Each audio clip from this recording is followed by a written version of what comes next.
में मस्ती नहीं है, जो उतरती है चढ़ती है मस्ती, वो हकीकत में मस्ती नहीं है। ये तो प्रेम की बात है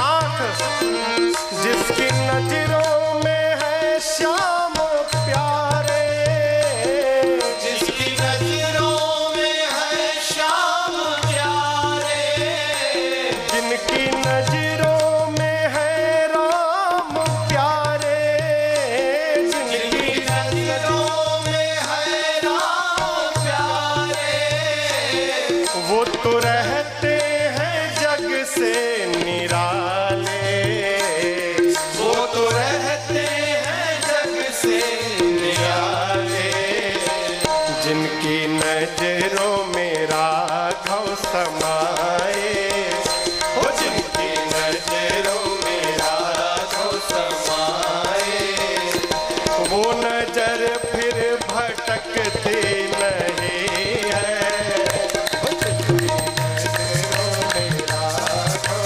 समाए, वो नजर फिर भटकती नहीं है।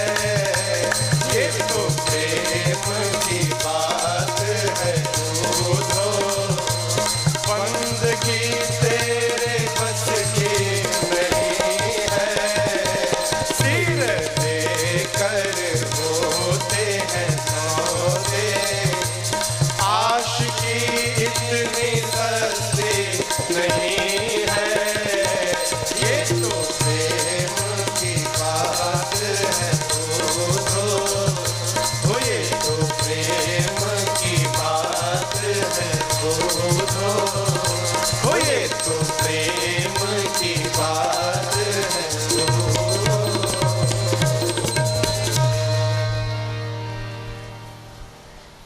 बंदगी तेरे बस की नहीं है, ये तो प्रेम की बात है।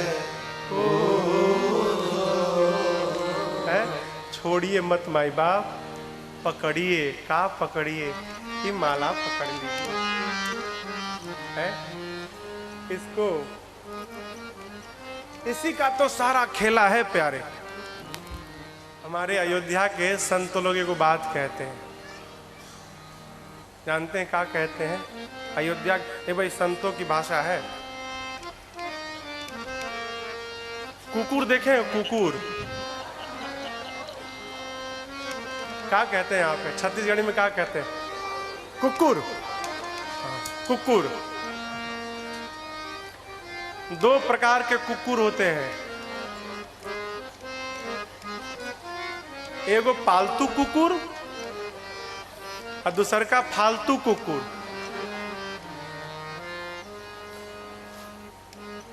है तो दोनों कुकुर, लेकिन दोनों में अंतर है माई बाप का। पालतू कुकुर मखमल के गद्दा पे सोता है, शैम्पू से नहाता है, एसी गाड़ी में घूमता है, जाड़े में कंबल ओढ़ के सोता है, अब पिडिग्री खाता है। हाँ, उसका जो खाना मिलता है ना बाजार में, वो पैकेट का नाम पिडिग्री है। वो टीवी पे प्रचार आता है तो हम देखे हैं। कितना स्वागत। अब फालतू कुकुर वो भी खाता है, लेकिन क्या खाता है? डंडा खाता है। जहां जाता है मार मार मार मार। हैं तो दोनों कुकुरे भाई। एओ का इतना स्वागत हो रहा है, दूसरके का एकदम महास्वागत हो रहा है। काहे? दोनों कुकुर में अंतर है। क्या अंतर है जानते हैं आप? इसका अंतर है, पालतू कुकुरा के गले में ना एगो पट्टा लगा रहता है।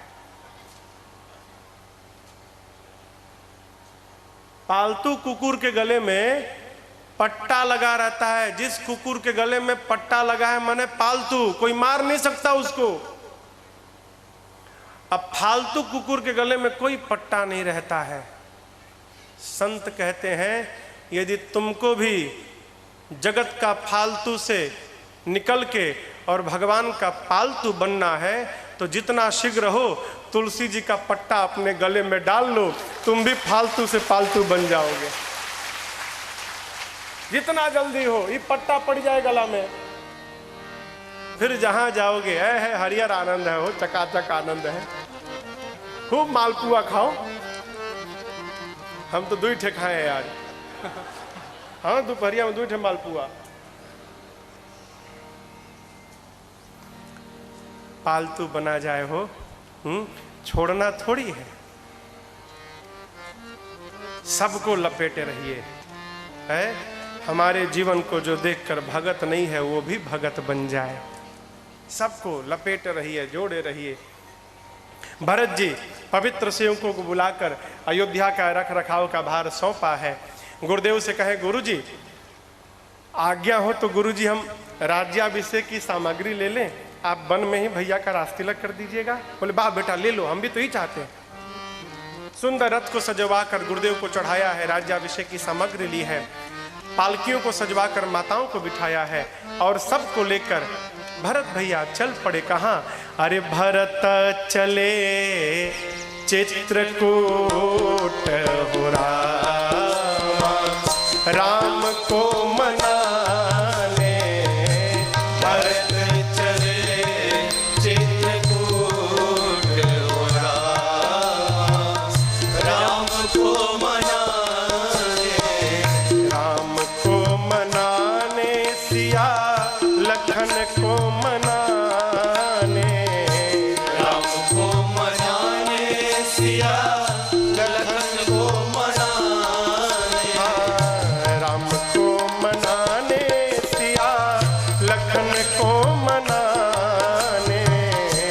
राम को मनाने सिया लखन को मनाने। भैया भरत चले चित्रकूट हो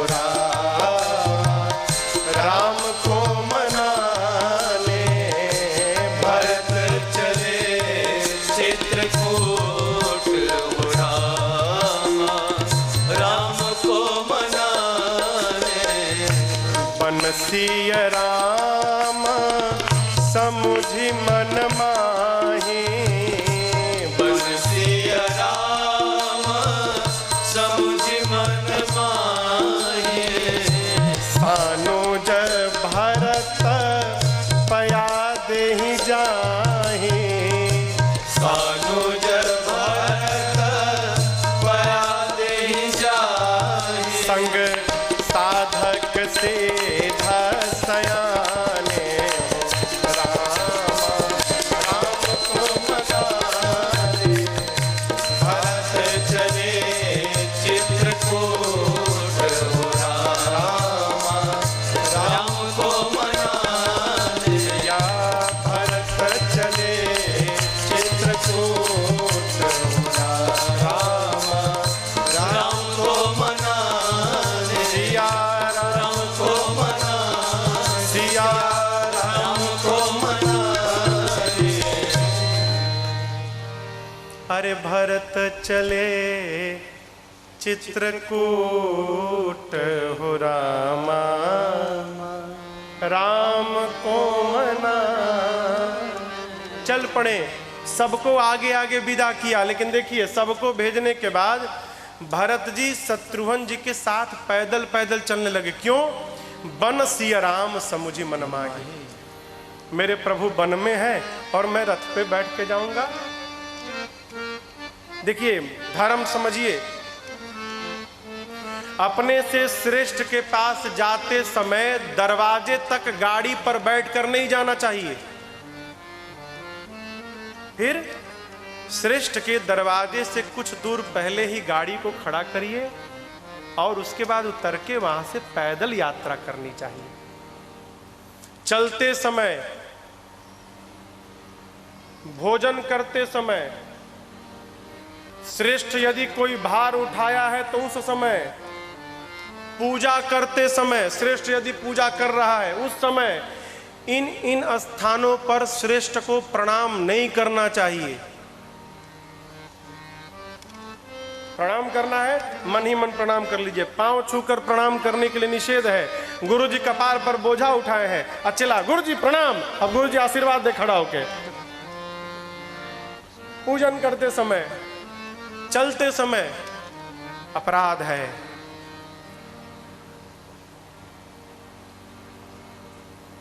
भरत जी पैदल पैदल चलने लगे। सेवक जाकर माँ कौशल्या से कहें, माँ ने आके भरत जी को समझाया, लाला शीघ्र पहुंचना है राम के पास, तो रथ पर बैठो।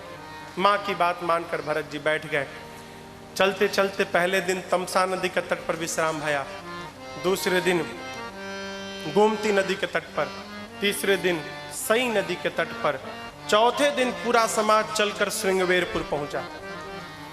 इधर निषाद राजगुह के सेवक आकर निषाद जी से कहे, प्रभु भरत जी तो विशाल सेना लेकर वन में जा रहे हैं। अब देखिए निषाद जी समझ लिए, लगता है राम जी से युद्ध करने सेना लेके जा रहे हैं कि राम जी ना रहे तो निष्कंटक राज्य कर सकूं अयोध्या पर। निषाद जी ने सेवकों को बुलाकर कहा, सावधान, खड़े हो जाओ। इस अयोध्या की सेना का एक भी सिपाही गंगा को पार न करने पाया। आज खड़े हो जाओ, राम प्रेम के परीक्षण का समय आया है। ऐ सबको काम पर लगाया। इसी बीच किसी ने छींक दिया, छींक आती है ना, किसी ने छींक दिया। तो एक बूढ़े बाबा ने कहा कि महाराज सगुन तो बता रहा है कि भरत जी राम जी से युद्ध करने नहीं, भरत जी राम जी से प्रेम करने जा रहे हैं। मेरी बात मानिए भैया, थोड़ा मॉनिटर, थोड़ा सा आप ना पहले भरत जी के मन के भाव को समझ लीजिए, फिर व्यवहार करिएगा। वृद्ध बाबा की बात बड़ी अच्छी लगी निषाद राजगुह को। 3 प्रकार का आसन, सात्विक, राजसिक, तामसिक, 3 प्रकार का भोजन लेकर पहुंचे। उपहार स्वरूप रखा, दूर से दंडवत करके गुरुदेव भगवान को प्रणाम किया है। अपना परिचय बताया, मैं राम जी का मित्र हूं। गुरु जी से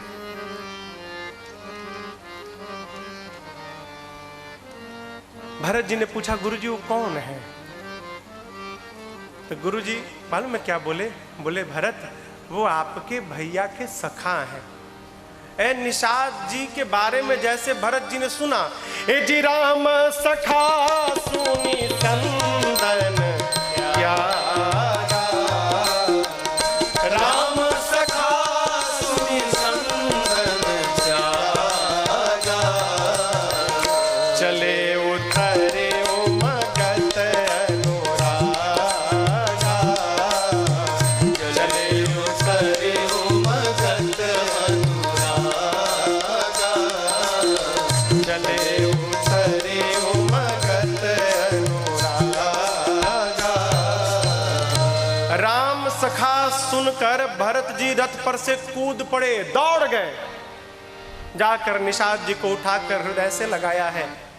लोग भरत जी को जैसे निषाद जी को उठाते देखकर गले से लगाते देखे लोग कह हरी राम, ये क्या होने लगा, हरी राम।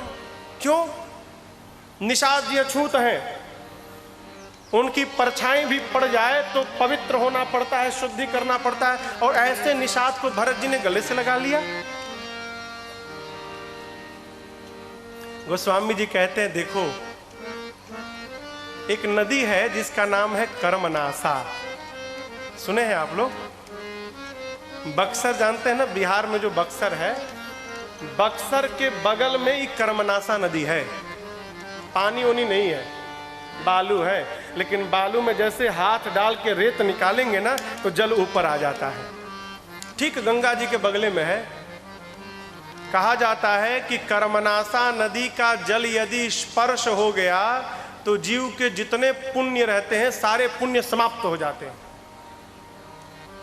कोई नदिया के पास फटकता तक नहीं है।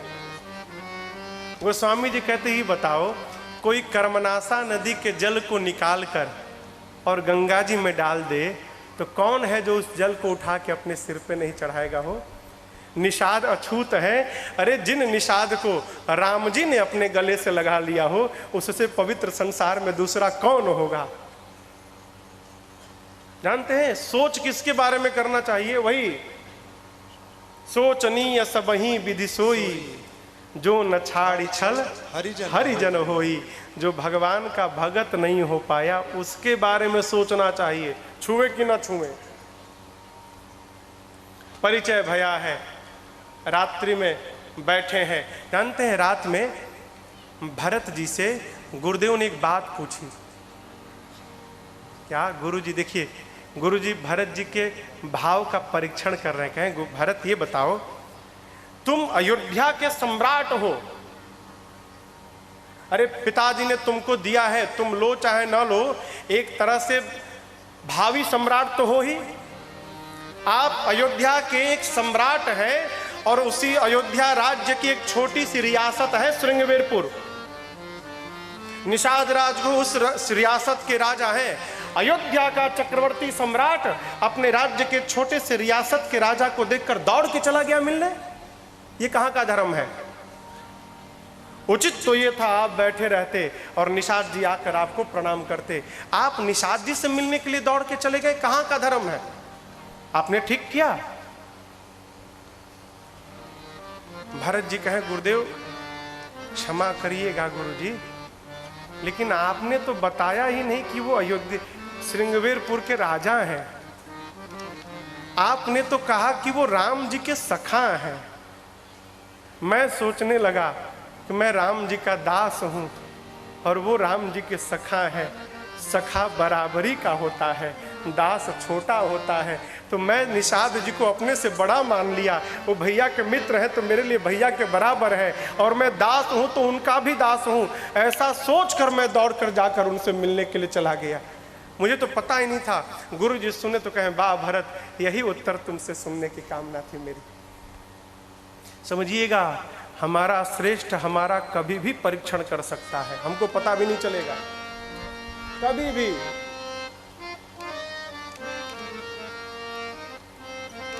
प्रातःकाल घाट घाट के नाव को बुलाकर एक ही खेवे में निषाद जी ने सबको गंगा के उस पार पहुंचाया है। अब गंगा पार करने के बाद भरत जी सबको विदा करके यहाँ से पैदल पैदल चलने लगे। सेवक कहते हैं प्रभु रथ पर बैठिए। भरत जी कहते हैं देखो, अयोध्या से श्रृंगवेरपुर तक मैं रथ पर बैठ कर आया। क्यों? क्योंकि जानता था मेरे भैया भी सुमंत जी के साथ श्रृंगवेरपुर तक रथ पर ही बैठ कर गए थे। लेकिन गंगा को पार करने के बाद भैया रथ पर नहीं गए, भैया मेरे पैदल पैदल गए, और मेरे प्रभु पैदल गए हैं तो मेरे लिए उचित है सिर भरी जाऊं उचित अस मोरा सब ते सेवक धर्म कठोरा। भरत जी बोले यदि प्रभु पैदल गए हैं तो सेवक के लिए उचित है कि सिर पे चल के जाए। सेवक का धर्म बड़ा कठोर धर्म है, हो सहज व्यवहार नहीं है। भरत जी सबको लेकर चलते चलते पैदल पैदल दिन के तीसरे पहर में श्रृंगवेरपुर से चलकर तीर्थराज प्रयाग पहुंचे हैं। सेवक जाकर माँ कौशल्या से कहे माँ आपको पता नहीं आज भरत जी पैदल पैदल आए हैं। माँ दौड़ कर आई और भरत जी के पांव को लेकर देखती है, पांव में झलका झलकत पायन कैसे कैसे पंकज कोश ओसकन जैसे। प्रातःकाल कमल के पुष्प की पंखुड़ियों में जैसे ओश की बूंदें चमकती हैं, उसी प्रकार भरत जी के पांव में झलका चमक रहे थे छाले। माँ लगी आंचल से पूछने, कहती बेटा बहुत पीड़ा है ना? भरत जी कहे माँ इस छाले को तो तू देख रही है, जो छाला इधर पड़ा है ना उसको मेरे राघव जी को छोड़कर तू दूसरा देख भी नहीं सकता। जो पीड़ा इधर चल रही है इस पीड़ा के आगे माँ इस पीड़ा का कोई मोल ही नहीं है। सबको लेकर पहुंचे हैं त्रिवेणी जी में। सविधि सिता सित नीर नहाने, विविध दान महिदेवन। भरत जी सबके साथ स्नान किए हैं, विधि पूर्वक नहाए हैं, ब्राह्मणों को अनेक प्रकार से दान दिए हैं। पिताजी के निमित्त जितना कर्म करना था भरत जी ने सब किया है। सब लोग स्नान ध्यान कर ही रहे थे, तब तक भरत जी सबको छोड़कर और दूर चले गए अकेले में। जानते हैं क्यों गए? ऐसा काम करने गए ना जो आज तक भरत जी कभी नहीं किए थे। क्या? गए एकांत में त्रिवेणी मैया के पास जाकर भरत जी कहते, माँ मैंने सुना है कि आपसे जो मांगा जाए आप दे देती हैं। त्रिवेणी जी ने कहा, हाँ दे देती हूं। भरत जी बोले, माँ मैं उस वंश से आया हूं ना जिस वंश में मांगने की प्रथा नहीं है, मेरे घर में देने की प्रथा है। लेकिन जीव के जीवन में जब कष्ट आता है तो जीव कोई भी कुकर्म करने को तैयार हो जाता है।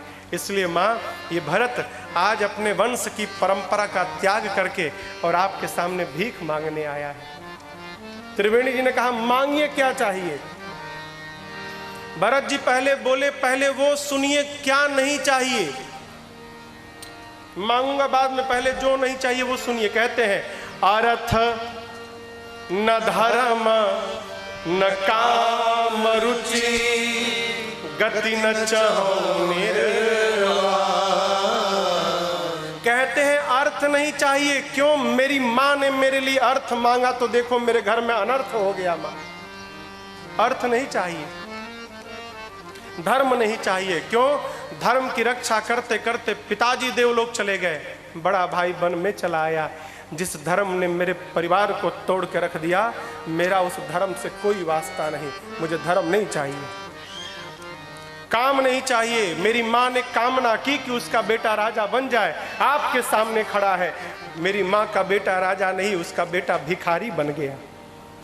काम नहीं चाहिए, मोक्ष भी नहीं चाहिए। सगुण उपासक हूं, सगुण उपासक मोक्ष नहीं लेता। त्रिवेणी मैया सोच में, हमरे पास तो चार ही चीज है देने के लिए, धर्म अर्थ काम मोक्ष। भरत जी को चारों में से कुछ नहीं चाहिए। भरत जी को चाहिए क्या? भरत जी बोल दिए क्या चाहिए। हमारे पूज्यपाद गुरुदेव भगवान कहते हैं, भरत जी ने कहा, अर्थ चाहिए न धर्म काम चाहिए, बस कौशल्या कुमार मुझे राम चाहिए। कौशल्या कुमार मुझे राम चाहिए। अर्थ चाहिए न धर्म काम चाहिए, अर्थ चाहिए न धर्म काम चाहिए। कौशल्या कुमार मुझे राम चाहिए। कौशल्या कुमार मुझे राम चाहिए।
चाहिए, अर्थ चाहिए न धर्म काम चाहिए। कौशल्या कुमार मुझे राम चाहिए, कौशल्या कुमार मुझे राम चाहिए, कौशल्या कुमार मुझे राम चाहिए, कौशल्या कुमार मुझे राम चाहिए। भरत जी ने क्या मांगा? जन्म जन्म रति राम पद, यह वरदान न आ। कहते माँ जन्म जन्मांतर मेरे भैया के चरणों में मेरा प्रेम बढ़ता जाए, मुझे इसके अलावा कुछ नहीं चाहिए। आजकल का आदमी प्रेम करता है ना तो कहता है कि आप समझ नहीं रहे हम आपको कितना प्रेम कर रहे हैं, कहता है ना। जो ये बतिया कह रहा है ना, इसका मतलब वो प्रेम उम कुछ नहीं करता। क्यों? जो करता है वो कहता नहीं है, और जो कहता है वो करता नहीं है। संसार में माँ से अधिक प्रेम करने वाला न कोई हुआ है न होगा, लेकिन माँ अपने बच्चे से कभी नहीं कहती जीवन में कि तू जानता नहीं बेटा मैं तुझे कितना प्रेम करती हूँ। माँ कहती है क्या? कभी नहीं कहती। प्रेम बताया न जाए, कहे तो प्रेम का प्रदर्शन न किया जाए, प्रेम का दर्शन किया जाए। है? भरत जी को देखिए, भरत जी क्या कहते हैं? मां जानहि राम कुटिल करी मोहि। कहते हैं मां मेरे भैया राम कदापि न जान पाए कि उनका भरत उनको प्रेम करता है, न जाने। का जाने? जानहि राम कुटिल करी मोह। भैया तो इस भरत को कुटिल समझे, लोग मुझे गुरु और स्वामी का द्रोही समझे। क्यों? सोना जितना आग में तपेगा उतना उसमें चमक बढ़ेगी। मैं जितना सुनूंगा माँ उतना मेरा प्रेम और बढ़ेगा। दुनिया वाले क्या कहें मुझे फर्क नहीं पड़ता, आप तो केवल एक आशीर्वाद दो, मैं जहाँ रहूं मेरे सीताराम जी के चरणों में मेरा प्रेम बढ़ता जाए। माँ मुझे और कुछ नहीं चाहिए। कल एक भाई साहब ने मेरे से प्रश्न किया, महाराज जी भगवान कौन है? राम भगवान, कृष्ण भगवान, शंकर भगवान, गणपति भगवान, मैया भगवान, सूर्य भगवान, इसके बाद कोई भगवान नहीं है। सनातन धर्म में पंचदेव उपासना बताई गई है, 5 देवता की। हनुमान जी महाराज भगवान नहीं है, भगवान के सेवक हैं, भक्त हैं। हनुमान जी भगवान नहीं है। भगवान के अवतार शालिग्राम भगवान है। शंकर भगवान के स्वरूप में आप नर्मदेश्वर जी को पूजिए, ये भगवान है। तो महाराज किस भगवान को पूजा जाए जिसमें आपका मन रम जाए? अब राम को आप पूजते हैं तो इसका अर्थ ये मत समझिएगा कि आपको लाइसेंस मिल गया कि कृष्ण की निंदा करें आप ना, ये अधर्म है। मानिए एक को, पूजिए सबको। जिस भगवान के पास जाइए, यदि आप कन्हैया के भगत हैं तो राम कथा में आए हैं तो कथवा के बाद मेरे पीछे जो मेरे सरकार बैठे हैं ना, इनसे हाथ जोड़कर केवल एक बात कहिए, हे राघव जी आपको वरदान देना है तो यही वरदान दीजिए कि मेरे कन्हैया में मेरा प्रेम दिन रात बढ़ता जाए। जिस किसी को भी प्रणाम करिए, एक बात कहिए कि मेरे इष्ट में मेरा प्रेम बढ़ता जाए। त्रिवेणी मैया ने भरत जी के बात को सुना हो, कह पड़ी भरत जी आप ताता भरत तुम सब बेधे साधु, तात भरत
मैया ने भरत जी से कहा, भरत जी तात भरत तुम सब विधि साधु। सब विधि मने आप मन से साधु हैं, आप वचन से साधु हैं और आप कर्म से साधु हैं। आपको बताया साधु कौन? साधु कौन? जिसके साथ रहने से स्वभाव सध जाए वो साधु है। साथ रहने से स्वभाव सध जाए। त्रिवेणी मैया ने भरत जी की प्रशंसा की। भरत जी सबको लेके पहुंचे भरद्वाज जी के पास, जाकर मौन बैठे हैं, चुप। क्यों? भरद्वाज जी पूछेंगे कहाँ जा रहे हैं, सबको लेकर, तो क्या बोलेंगे हम? भरद्वाज जी ने ही भरत जी के संकोच को देखकर कहा, भरत जी आप सोच मत करिए, आपकी माँ का कोई दोष नहीं है, वो तो सरस्वती जी आई थी, मति फेर के चली गई। भरत जी हमको सब पता है, और आपको बताएं आपके भैया राम आपको बहुत प्रेम करते हैं। भरत जी पूछे कि आपको पता चला? हाँ तभी तो बोल रहा हूं, जाना मरम नहात प्रयागा। प्रयाग में नहाते समय मरम जान गया। क्या? राम जी भरत जी आपको बहुत प्रेम करते हैं। भरत जी ने पूछा कैसे पता चला आपको ऋषिवर कि भैया मुझे बहुत प्रेम करते हैं? भरद्वाज जी बोले, भरत जी जब हम राम जी को स्नान कराने के लिए त्रिवेणी जी के पास ले गए ना संगम में, और जैसे राम जी ने जमुना जी का दर्शन किया ना, यमुना जी के सांवले रंग का, तो हमसे कहने लगे, ऋषिवर ये जो रंग है ना, इसी रंग का मेरा एक भाई है, इसी सांवले रंग का एक मेरा भाई है। ऋषिवर सबसे तो मिला, उस भाई से नहीं मिल पाया मैं। और भरत जी जैसे मैं स्नान से पहले संकल्प करा रहा था, हाथ में जल देके राम जी के, और संकल्प के बीच में जैसे भरत खंडे शब्द आया ना, राम जी ने मुझे रोक दिया। कहा ऋषिवर अभी अभी जो आपने कहा ना भरत, मेरे भाई का नाम ही भरत है। उसी समय मैं जान गया आपके राम जी आपको कितना प्रेम करते हैं। हम बताएं, मेरे जीवन भर के पुण्य का फल था कि मुझे राम का दर्शन मिला, और राम के दर्शन का फल है कि आज आप जैसे संत का दर्शन मिल गया। भरत जी है, मेरे से बड़भागी संसार में कोई नहीं है।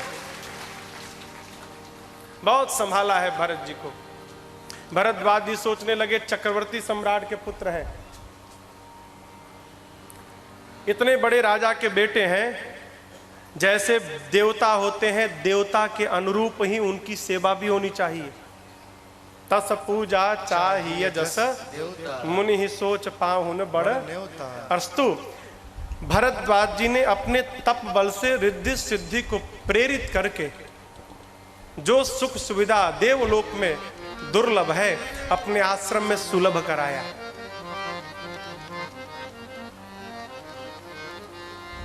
आपसे एक बात मैं निवेदन करूं, साधक को,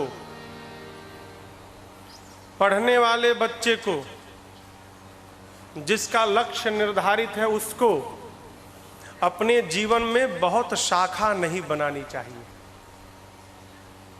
शाखा समझ रहे हैं? हमको ये भी करना है, हमको वो भी करना है, हमको ऐसे भी करना है, हमको वैसे भी करना है। क्यों?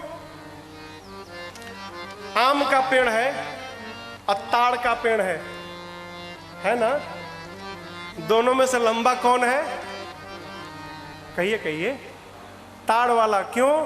ताड़ के वृक्ष में कोई शाखा नहीं होती, और आम के वृक्ष में बहुते शाखा है, इसलिए उसका विकास रुक गया। ताड़ में शाखा नहीं तो आसमान को छू गया।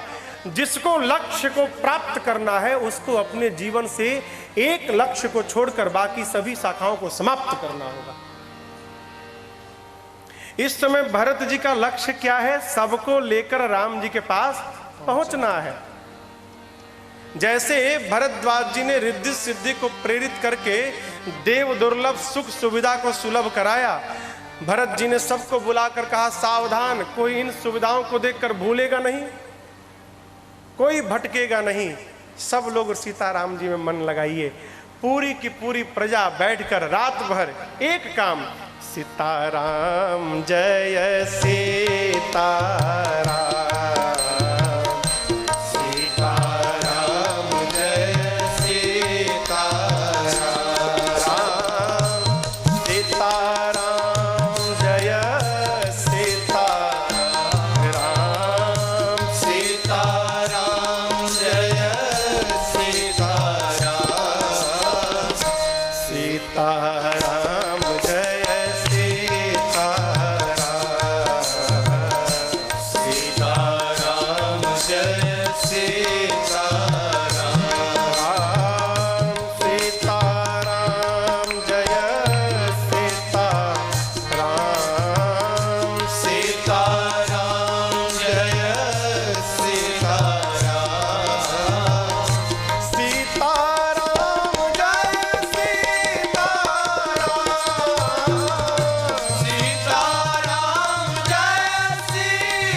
रात भर भरत जी सबको बिठाकर सीताराम सीताराम सीताराम सीताराम कीर्तन करते रहे। किसी ने भी सुख सुविधा की ओर नहीं देखा। प्रातः काल भया, भरद्वाज जी से विदा लेकर भरत जी सबको लेकर और चित्रकूट की ओर प्रस्थान किए हैं। भरत जी चल रहे हैं, आप दर्शन करिए। कहते हैं जैसा वातावरण भरत जी के साथ जाते समय बना, वैसा वातावरण राम जी के समय भी नहीं बना। आप परमार्थ करने निकल जाओ बस। कब परमार्थ करने? देखिए, परमार्थ करने के लिए किसी को ढूंढिए मत। यदि ढूंढिएगा तो वो जाएगा नहीं और आप भी रुक जाइएगा। फिर परमार्थ में अकेले निकल पड़िए। भगवान ही समय समय पर आपके साथ लोगों को लगाते जाएंगे। कथा में आना है, आप ठीक 2:30 बजे गाड़ी लेकर आइएगा, हम तैयार मिलेंगे। और नहीं आए तो वो भी नहीं आए, आप भी फंस गए। परमार्थ के लिए किसी को मत ढूंढिए। हमारे बंगाल के एक बड़े सिद्ध साधक हैं, बहुत बड़े कवि, प्रातः स्मरणीय परम पूज्य कविवर रविंद्रनाथ टैगोर जी, आप सब नाम सुने होंगे। उनकी एक रचना है, बंगला में है। बंगला तो आपको समझे में नहीं आएगी। अच्छा, मैं एक लाइन सुनाता हूं। रविंद्रनाथ जी कहते हैं, अरे जोदी के डाक सुने तोर नाया से तोबे एकला चलो रे। जोदी के डाक सुने तोर नाया से तोबे एकला चलो रे। जोदी के डाक सुने तोर नाया से तोबे एकला चलो रे। जोदी के डाक सुने तोर नाया से तोबे एकला चलो रे। एकला चलो एकला चलो एकला चलो रे। एकला चलो एकला चलो एकला चलो रे। जोदी के डाक सुने तोर नाया से एकला चलो रे। डाक सुने तोर नाया से एकला चलो रे। क्या कहते हैं? यदि तुम्हारी आवाज सुनकर, जोदी केऊ डाक मने आवाज सुने, सुनकर ना आसे न आया, घबराओ मत, एकला चलो, अकेले चलो, रुको मत, अकेले चलो। परमार्थ में निकलोगे अकेले, लेकिन कुछ दूर जाकर जब पीछे देखेंगे ना, तो आपके साथ काफिला दौड़ता दिखाई पड़ेगा। भक्त कभी अकेला नहीं होता। भरत जी लेके जा रहे हैं, जैसा वातावरण भरत जी के समय बना, राम जी के समय भी नहीं बना। देवराज इंद्र देखे भरत जी की दशा को, डेरा गए, पहुंचे गुरु जी के पास, बृहस्पति के पास। कहे गुरु जी ऐसा कुछ करिए, राम जी भरत जी का भेंट ना होने पाए। क्यों? इस दशा में भरत जी चले जाएंगे तो राम जी रुकेंगे नहीं, वापस चले जाएंगे। देव गुरु बृहस्पति को क्रोध आ गया। कहे मूर्ख, 1000 नेत्र होने के बाद भी अंधे बने हैं आप। सावधान। जीवन में एक बार भगवान के प्रति यदि आपने अपराध कर दिया तो हो सकता है भगवान क्षमा कर दें, परंतु यदि आपने भगवान के भक्त के प्रति अपराध किया तो राम के क्रोध रूपी अग्नि से आपको कोई बचा नहीं सकता है। सावधान। आप क्या समझते हैं?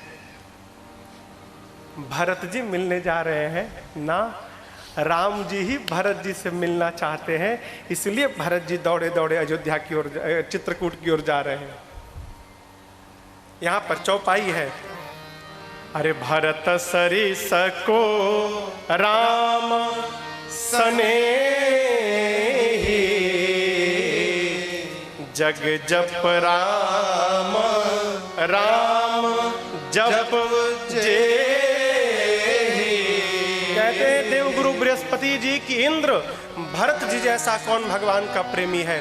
पूरा जगत राम राम जपता है और राम जी दिन रात भरत भरत जपते हैं, है?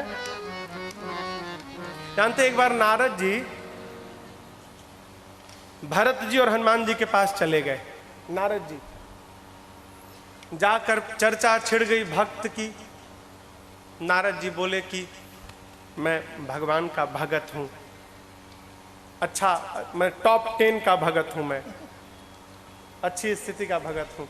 तो हनुमान जी ने कहा कि हाँ, लेकिन रजिस्टर देखा अपने भक्तों वाला? तो नारद जी बोले कौन सा रजिस्टर? हनुमान जी बोले मालूम नहीं। अरे भगवान के पास एक रजिस्टर है, उसमें जितने भगवान के भक्त हैं सबकी सूची लगी हुई है, सबका नाम लिखा हुआ है। अच्छा हाँ। अब नारद जी दौड़ कर पहुंचे प्रभु के पास, प्रणाम करके कहे प्रभु भक्त वाला रजिस्टर देखना है, एक बार रजिस्टर दिखा दीजिए। भगवान ने रजिस्टर दिया। नारद जी खोले, पहला नंबर पे नाम नारद जी का, फर्स्ट नंबर नाम है। नाचने लगे, हमारा नाम पहले नंबर पे। अब लगे पढ़ने नाम, पूरा रजिस्टर खोल लिए, पढ़ लिए, न उसमें हनुमान जी का नाम न भरत जी का नाम। अब और खुश हो गए कि हमारा नाम पहले नंबर पर, और भगत बनते उनका नाम ही नहीं है। पहुंचे फिर हनुमान जी के पास, एकदम प्रसन्न है, भरत जी बैठे हैं। हनुमान जी ने कहा देखें? हाँ देखा ना, पहला नाम मेरा, पहला नाम। तो भरत जी पूछे हम लोगों का नाम? नारद जी, अब देखिए, अब बात तो अब बुरी लगेगी आप लोग को, लेकिन दुख मत मानिएगा। हो सकता है कुछ दिन बाद आपका नाम चढ़ जाए उस रजिस्टर में, लेकिन अभी आपका नाम उसमें है नहीं। तो भगत वाले रजिस्टर में आपका नाम नहीं है। हनुमान जी बोले कि अच्छा पॉकेट डायरी देखा? तो कौन पॉकेट डायरी? तो भगवान के पास एक पॉकेट डायरी भी है, वो नहीं देखे? ना ना, उसको भी देखे एक बार। फिर दौड़ कर गए, बोले प्रभु वो पॉकेट वाला जो डायरी है ना, पॉकेट डायरी, वो दिखा दीजिए एक बार। भगवान निकाल कर दिए तो खोले तो उसमें 2 ही नाम लिखा था, पहला नाम भरत लाल जी का और दूसरा नाम हनुमान जी महाराज का। अब नारद जी को समझे में बात नहीं आई, बोले प्रभु ये कौन? भगवान बोले हमारे भगत हैं। अब फिर पूछे नारद जी प्रभु रजिस्टर में कौन? तो भी हमारे भगत हैं। तो प्रभु सब भगत हैं तो वो सारे भगत, उसमें 2 लोग इधर। तो हनुमान जी की, नारद जी की बात सुनकर भगवान बोले नारद जी रजिस्टर में जितने नाम लिखे हैं ये वो भगत हैं जो मुझे याद करते हैं, और इस पॉकेट डायरी में जो नाम लिखी है ये वो भगत हैं जिनको राम याद करते हैं। इन 2 लोगों को मैं याद करता हूं, उसी में भरत जी हैं। जग जप राम, राम जप जेहि। जिसको राम जपते हैं वैसे भरत लाल जी। माई बाप, जीवन ऐसा हो जाए ना कि हमारा श्रेष्ठ हमें याद करे। जीवन इतना निर्मल हो जाए ना कि कोई संत हमको याद करे। है संत भगवान के सामने जाए तो अपने लिए तो प्रार्थना करे ही, और साथ में ये भी कह दे प्रभु आपका एक और बच्चा है, तनिक उस पर भी कृपा बना के रखिएगा। ऐसा जीवन बना के रखा जाए। देवगुरु के कहने के बाद देव राजेंद्र भरत जी के चरणों में प्रणाम करते हैं। इधर भरत लाल जी चल रहे हैं सबको लेकर। जिन जिन गांव के निकट से राम जी गए हैं उसी गांव के निकट से भरत जी भी जा रहे हैं। पूरा का पूरा गांव निकल आया। क्यों? गांव के बच्चे गांव में जाकर हल्ला मचा दिए। क्या? दोनों आ गए। अब बच्चे कहाँ जाने हो, देखे तो एक सांवला था एक गोरा था, इनमें भी आगे आगे एक सांवला एक गोरा है, दोनों आ गए। लोग पूरे के पूरे बाहर आ गए, गांव के खड़े हैं, आपस में बतिया रहे हैं। वही है का लग तो इसने रहे, एक सांवले एक गोरे हैं। दूसरा कहता ना ना वो नहीं है। कहे उनके साथ तो एक स्त्री थी, इनके साथ तो पूरा समाज जा रहा है, ये वो नहीं है। तीसरा कहता हाँ ठीक बोले। कहे वो दोनों तो हंसते जा रहे थे, ये दोनों तो रोते रोते जा रहे हैं, ये पहले वाले नहीं है। एक बाबा ने कहा मुझे मालूम है, पहले जो दोनों गए हैं ना उनके ये दोनों भाई हैं। पहले वाले घर से रूठ के घर छोड़ के आ गए हैं ना, तो मुझे तो लगता है कि ये दोनों अपने भाई को मनाने जा रहे हैं। हम एक बात बोलें, पहले वालों ने हम लोगों को साथ में नहीं लिया, क्यों ना इन्हीं भीड़ में शामिल हो जाए, इनके भीड़ में ही, तो इनके साथ लग जाएंगे तो हम लोग भी पहले वाले के पास पहुंच जाएंगे।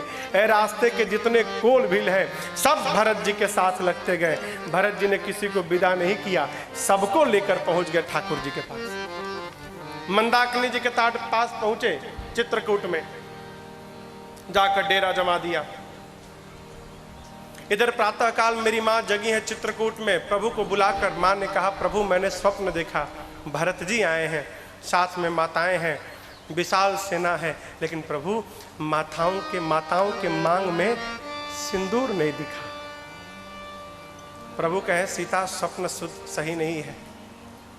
लक्ष्मण जी को बुलाकर शंकर भगवान का पूजन किए हैं और इसके बाद प्रभु लक्ष्मण जी के साथ बैठकर मुनियों के साथ सत्संग करना प्रारंभ ही किए।